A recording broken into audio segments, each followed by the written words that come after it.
जो खबर है वो दिल्ली के यमुना से है। यमुना जहां पर क्रूज सर्विस अब शुरू होती हुई नजर आएगी, वो यमुना जहां पर सफाई का काम लगातार चल रहा है। और ये जो आप आगे की तरफ देख रहे हैं ना, एनिमेशन है, ये नीला साफ पानी आपको दिख रहा है और इसी में चलती हुई क्रूज आपको नजर आ रही है। और ऐसा रियल में दिल्ली में होने वाला है। वो यमुना जहां बड़ी बड़ी मशीनें लगातार सफाई का काम कर रही हैं, गंदगी साफ करने का काम कर रही हैं, वहीं पर क्रूज दौड़ती हुई नजर आएगी। दिल्ली के यमुना में ये क्रूज सर्विस बहुत जल्द शुरू होने वाली है। ये भी पाइपलाइन में है। बीजेपी सरकार ये सोच रही है, दिल्ली सरकार ये सोच रही है 7 से 8 किलोमीटर का ये पूरा फासला होगा जिसमें कि क्रूज का सफर लोग कर पाएंगे। दिल्ली सरकार अब क्रूज चलाने की तैयारी यमुना में कर रही है। सोनिया विहार से जगतपुर के बीच में ये क्रूज चलेगा। क्रूज का सफर 7 से 8 किलोमीटर का होगा। 20 से 30 यात्रियों के बैठने की इसमें क्षमता होगी।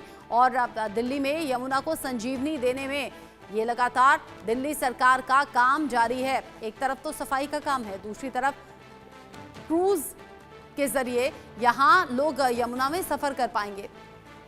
सोनिया विहार से जगतपुर तक का ये सफर होगा। 6 से 7 किलोमीटर का दायरा पूरा है।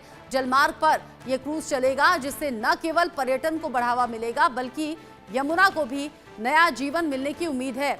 दिल्ली पर्यटन और परिवहन विकास निगम DTTDC ने इस परियोजना के लिए योग्य ऑपरेटर की तलाश में निविदा जारी की। प्रस्ताव के अनुसार इस क्रूज सेवा में 2 सोलर या इलेक्ट्रिक बैटरी से चलने वाली नावें होंगी जो सोनिया विहार से शुरू होकर जगतपुर शनि मंदिर तक जाएंगी और फिर वापस आएंगी। क्रूज का कुल सफर 7 से 8 किलोमीटर का होगा। Delhi Jal board, inland waterways authority of India, IWAI, Delhi Vikas Pradhikaran DDA और बाढ़ नियंत्रण विभाग मिलकर इस परियोजना को अमली जामा पहनाने जा रहे हैं। इसमें फ्लोटिंग जेटी, नेविगेशनल सुविधाएं और चार्जिंग इंफ्रास्ट्रक्चर की भी व्यवस्था होगी। यानी अभी तो यमुना की सफाई की तस्वीरें आप देखते हैं। अब यहाँ बहुत जल्द हो सकता है कि यहाँ यमुना में क्रूज भी दौड़ती हुई आपको नजर आए। अब क्या कुछ खासियत होगी ये भी जान लीजिए। यमुना में कैसे क्रूज चलाने की तैयारी यहाँ पर हो रही है।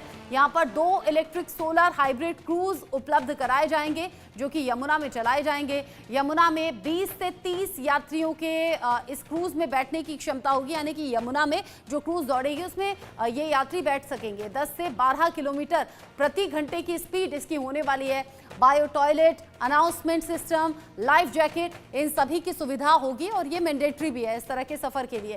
हर क्रूज कम से कम 4 ट्रिप पूरा करेगा। यानी कि हर क्रूज पर कम से कम 4 ट्रिप आपको मिलेगी। 2 इलेक्ट्रिक सोलर हाइब्रिड क्रूज उपलब्ध कराए जाएंगे। यमुना में क्रूज चलाने की तैयारी दिल्ली सरकार की है, बीजेपी सरकार की है और ऐसे में ये सभी सुविधाएं मौजूद रहेंगी। लाइफ जैकेट होगी यहाँ पर और साथ ही साथ बाकी इंफ्रास्ट्रक्चर भी यहाँ यमुना में चलने वाली क्रूज में आपको नजर आएगा। 20 से 30 यात्री एक बार में बैठकर सफर कर पाएंगे। 4 ट्रिप इसमें मिलेंगी। अभी ये सोच है, इस सोच को इम्प्लीमेंट किया जाना है। बहुत जल्द ऐसा हो सकता है क्योंकि यमुना की सफाई का काम तो आप देख ही रहे हैं। यहाँ क्रूज चलाने की तैयारी भी अब दिल्ली में बीजेपी सरकार की है।